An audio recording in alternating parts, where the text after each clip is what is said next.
तुम्ही मेंढर पाहिजे ना? हो म्हातारा, मी मेंढरच पाहिजे मला, दे ना आणून मी मेंढर. एका आटीवर देईल बाई तुझे मेंढर. कोणची आट? सांगल ती आट मान्य करावं लागत तर मेंढर भेटतील बाना, नाही तर भेटून नाही तुला.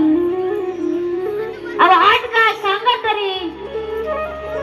माझ्या मेंढरासाठी मी माझा प्राणही देऊन टाकत.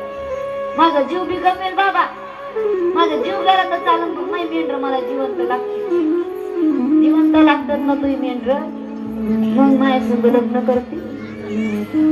जसं बाणानं ऐकलं, बाणा अचंबित झाली. अरे म्हाताऱ्या, तुझ्या गौऱ्या मशनच जाऊन पडल्या रे, आणि तुला आता म्हातारपणी लग्न करायचं सुचतंय. तुला मेंढर पाहिजे ना?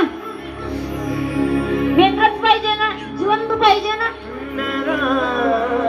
ते माझ्याशी लग्न करणं पडेल पाहिजे का? बाणा म्हणते, बाबा दात पडली म्हणलं, सगळं इंद्र आली, शरीराची कातडी नरम झाली, गाल मान आता एक पाठ एक सारखी झाली, तरी तुम्हाला अजून लग्न करायची इच्छा आहे? म्हातारपणीचे दात पडले बाबा तुमचे म्हातारे, आणि आता लग्न करायचंय. जिवंत लागतात ना मेंढरा? हो बाबा, मग लग्न कर.